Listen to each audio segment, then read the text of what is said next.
Good, can I help you? I think I can help you. I have what I'm hoping is a very, very old, very rare coin. Cool.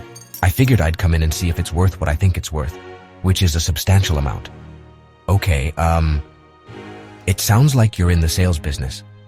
I actually know very little about the coin. I got it from a family member who purchased it at an auction 30 years ago. The little bit of research that I did, the value is very expensive. So I'm kind of shooting for about 20 grand. I don't think it's unreasonable for me to ask for that. Okay, I mean, this is really, really cool. How'd you get it? From my understanding, it was purchased at auction 30 years ago. I got it in a will. Okay, it's a little weird. I can guarantee you it's from the Eastern Mediterranean, and there's literally hundreds, if not over 1,000 coins like this. They're from different city-states, different countries, Egypt, Greece, Sicily. They put their own faces on it and everything, but basically the same amount of silver, same weight, so they made trade really easy between those cities. Right. And that's one of the parts that gets confusing with these coins is dating them and figuring out which city it came from. There's tons of little ones, but the big ones like this, there's not a whole lot of them. What you have here can be worth a lot of money. These things go from anywhere from $10,000 to $100,000. I can live with that, but there's 500 fakes for every real one. Rick, a couple thousand years ago, cities were making their own coins, and most large coins like this didn't survive. When that city was conquered, they'd usually take all those coins, melt them down to make their own coins. If this thing is real, I imagine it's pretty rare and could be worth a big chunk of change. How much you want for it? Completely honest, I was hoping about 20 grand.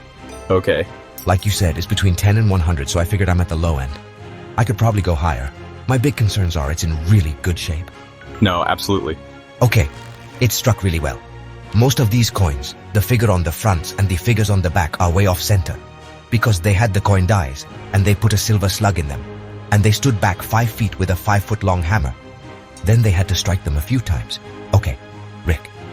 So, generally when it's too good to be true, I mean, there's a chance this could be real, but exhales.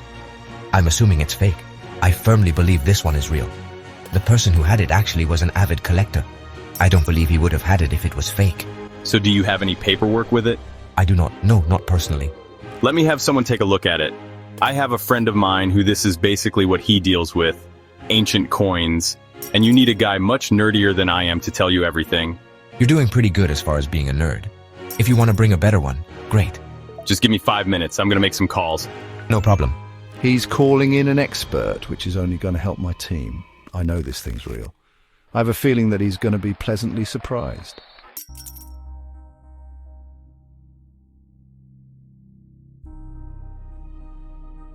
This is the deal. Is it real? Expert? Wow, this is a Syracuse decadrachm. I just know there's 500 fakes for every real one. The decadrachms of Syracuse are among the most sought after of all ancient coins, so if this is real, this is a home run. What year? Expert, 400 to 360 BC, right in that range. Wow, expert. Okay, this is a chariot scene, crowning the victorious charioteer.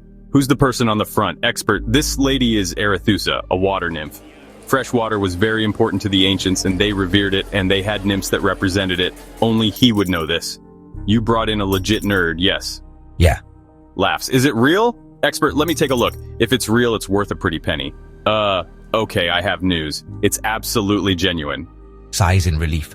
Absolutely genuine. Expert. Okay. All the features line up. It has great metal quality. The strike is excellent. And cast counterfeits have a soapy look to them. On this coin, everything's razor sharp. How much money we got here? Expert, exhales. This one looks to me like a solid $50,000. Wow. Almost right on the mark. I might hug you. Laughs. In that case, it's fake. Laughter. Nah, you're the best, man. I know Rick loves these coins, and usually they're counterfeit. This one happens to be genuine, so if he can pick it up with the right price, I think it's a good purchase. He set the price, so go ahead, that's fine. No. I mean, that's what I can get out of it. I'll give you 35 grand for it, which is more than what you were looking to get out of it earlier. But then I'm leaving. You're not leaving anything on the table. You know who's going to buy it for more? Sighs deeply. Not personally, but maybe one of 1,000 people will spend $50,000 on a collectible something or the other. 50,000 down to 35. I just believe that we can meet in the middle somewhere. But you're in it nothing. Right, exactly. But still, that's not... I mean, Rick, auctions cost money. They're real creative with the fees. They're worse than banks.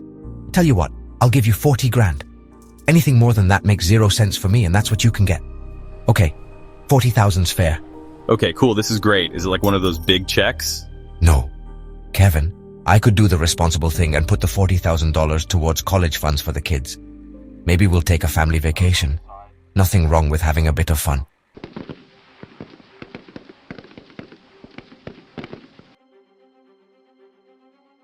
Hey, a rifle, huh? Well, check it out. Oh, it's not a rifle. That's a sword.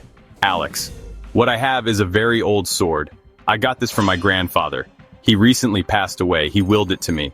I don't know much about the sword, just that it's worth a lot of money. I'm hoping to get 40,000 from it. I really don't have much use for it, and I really don't think he would mind if I used it for a little bit of personal gain. It looks pretty cool. Do you know what it is?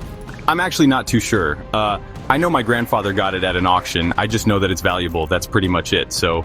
At first glance, it's amazing. It's very ornate. It's got some very cool detail. The head of Medusa. Looks like a lion right here. A date of 1810 on it with some Russian writing. Let's take it out here. Oh, that's nice. Careful, that is sharp. Yeah. That's really weird right there. That's Arabic writing. I'm kind of puzzled here. I mean, it's got Arabic on the blade. It's got Russian writing right here. It's dressed up really nice and fancy. Almost like a dress piece. You know what I mean? I'm kind of at a loss here. What are you looking to do with it? I'm looking to sell it. And how much? Well, I was looking for 40,000. 40,000 seems like a stretch to me. Do you know how much Grandpa paid for it? I actually don't. My uncle was telling me, though, that he did pay a pretty penny for it. Well, this blade is so nice and the sword is so ornate. Too much going on here for me to decipher. I'd like to have someone come in and take a look at it, especially if you're asking money like $40,000. Of course, I understand. Let me get my guy Alex down here, and hopefully he knows something about this sword. At least more than you or I. Sounds good. All right, give me a few minutes. Be right back. Alex, I'm very happy an expert's coming to look. I think it'll help me out knowing its value and kind of knowing more about the history. So even if I don't sell it today, it'll help me out in the future.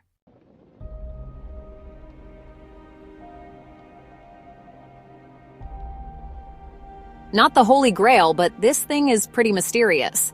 Expert? Wow, I know this sword. At least one of us does. Expert laughs. This is actually, it's like a historically significant sword. Really, Expert, do you mind if I touch it? Go for it, yeah. Expert, oh my gosh. Yep. So this sword belonged to a Russian prince.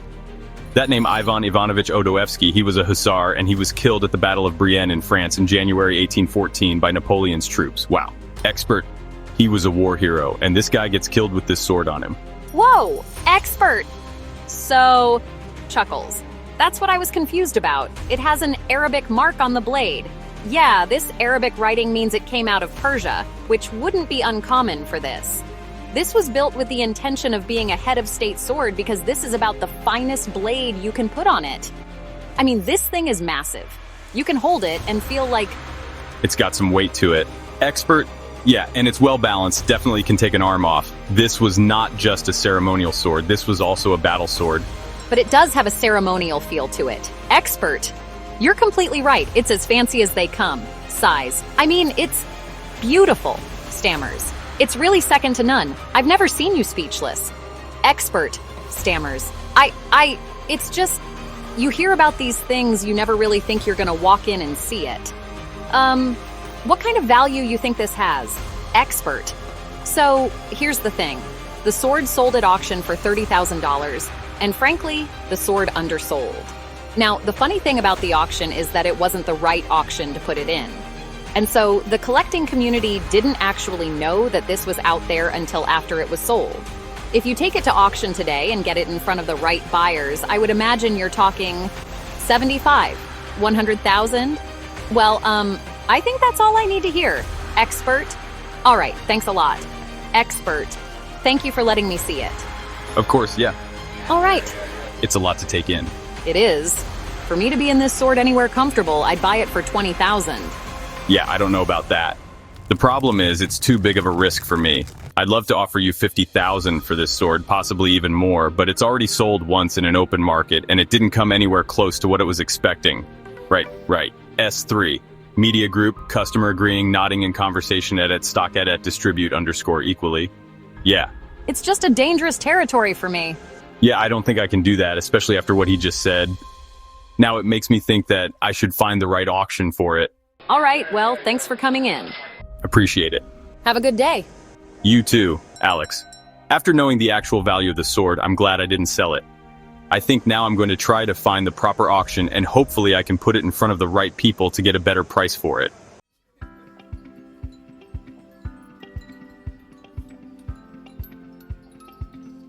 Hello, how are you? How's it going? This is a Marc Chagall print that I have for you. Okay, do you know who Marc Chagall was? Sort of. Very famous painter. He's a post-impressionist. Know the difference between impressionism and post-impressionism? Not really. The easiest way that I always explain it to people is impressionism, blurry, post-impressionism, really blurry. I came to the pawn shop today to sell my Marc Chagall print. I'm looking to get $1,000 for my Marc Chagall print, and I don't think I'd be willing to go any lower. If I sell a Chagall print today, I'll probably pay some bills. That is really, really neat. Where'd you get it? I have a wealthy aunt and she gave it to me, but it just really doesn't go with the decor of my house. All right, there's probably 24 artists in the world where you look at the art and go, okay, that's Picasso or Picasso-esque. Right. Or Renoir. Chagall is one of those people. Chagall, 500 years from now, they'll still be talking about his paintings, and they'll still be worth money. Cool. He lived a long time. He lived into his 90s. Oh, wow. This guy was hanging out in Paris with Renoir and Picasso and all of those guys back at the turn of the century. Like, there was all these new artists popping up everywhere. And these new styles of painting. If you ever get a chance to go to Paris, to the Paris Opera House, he painted the entire ceiling. Oh, wow.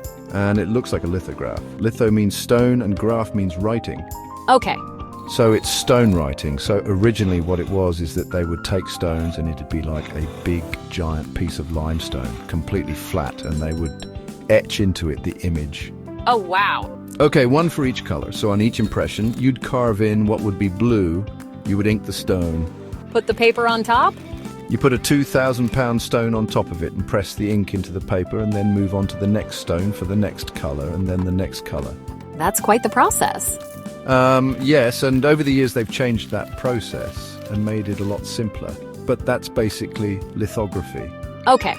How much you want for it? I don't know. Maybe around $1,000 or so? Do you have any paperwork on it? I don't have any paperwork with it. We'll call it Chagall-esque until we're sure. Give me a minute or two. Let me get someone down here to take a look at it. We can figure out exactly what it is. Sounds great. I'll be right back. I tried to be an artist, but sausage fingers. I could barely hold a brush.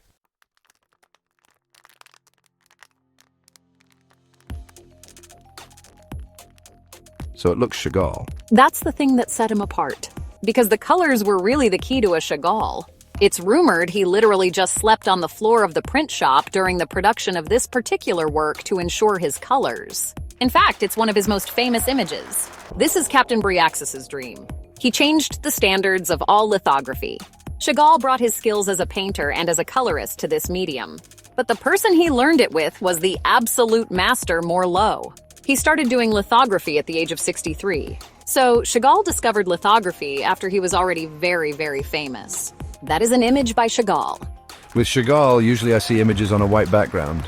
And that's because this is a double panel work, so it's a little more valuable. It's the only double panel that was in the overall set. If you look very closely, you can see a bit of a crease here. Yeah, it's very dark, but this particular image is from a work called Daphnis and Chloe. It's a 2nd century Greek poem. This was put out as an illustrated book. Okay, so the big question, what's it worth? If this was in a gallery in San Francisco or New York, it's worth at least $8,000. Awesome. Sweet, dude. Appreciate it. Thank you very much. Good luck to you guys. You still want $1,000? No. Laughs. I would like more than that. I understand that. I'll give you $3,000. Well, that's kind of low. He just said it was 8. That's in a nice gallery in New York or San Francisco where they have really high markups. Got a nice establishment here. What's your best price on it? Lowest? 6,000. I'll give you $4,000. 5. I'll give you $4,500 and not a penny more. I'll take 45. Deal. Laughs. I'll meet you right over there. Let's do some paperwork. Thank you very much. Size. This is what happens when you call an expert. You pay more money.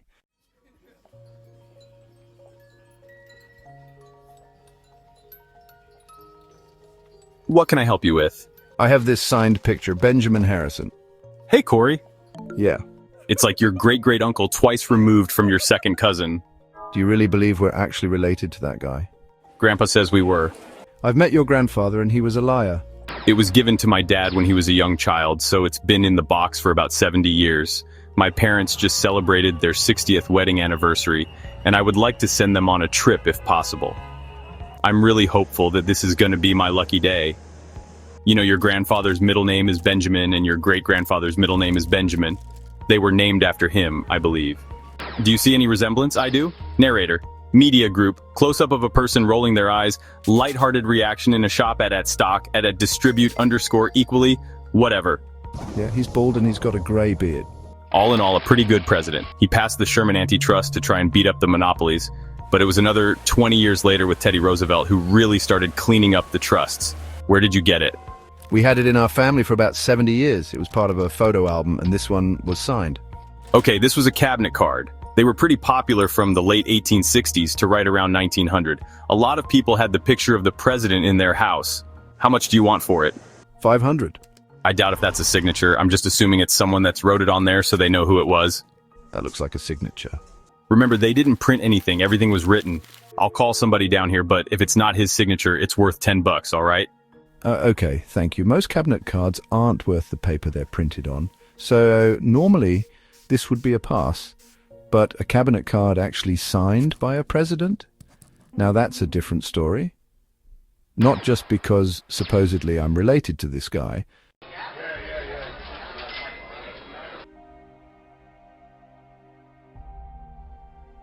Benjamin Harrison. Our 23rd president. According to my grandma, he's a relative of mine. They look identical, don't they? No comment. This size of photograph is known as a cabinet card because it's large enough that you put in your cabinet. If you're sitting on your sofa in your parlor, somebody can see it without squinting. Cabinet cards today are actually relatively common. I've gone to book and photography shows where some dealers have binders and binders. They can be of people, they can be of scenes, and they do remain relatively durable. Is that his signature? Okay, there are two questions I have to answer first. Sometimes when these were printed up, the signature of the person was printed on at the same time. So I have to make sure that this was actually signed in ink. So I'm just going to look through here. Yes, it does appear to be signed in ink. It's not a printed on signature. Now the second question is it actually the signature of Benjamin Harrison? And I brought along some examples here. And there are a few things I look for in a Benjamin Harrison. First, there's about a 30-degree slant on his signature. So I'm going to come over here and look. And the slant is about 30 degrees to the right, which is the way it is here. He usually signed B-E-N-J and then Harrison in full afterwards. He has this funny little blip in the middle of the B. Now, if you look carefully, you see that little blip in the B, which is similar to right over here. What do you think? After looking at it, Rick, I do believe this was signed by President Benjamin Harrison. Wow, that's great. Sweet. So what do you think it's worth? There is one little condition with this. If you see along here all those extra lines, I don't think this was a first-generation photograph. In a first-generation photograph, the lines are very, very sharp. What some photographers did is take photographs of previous photographs and keep reproducing it that way. This is probably second or third generation, which makes it worth a little bit less. I do think a fair retail price for this would probably be about $1,250. Wow, I didn't think it would be worth that much. That's great. People collect presidents, and presidential signed photographs would have an interest in it.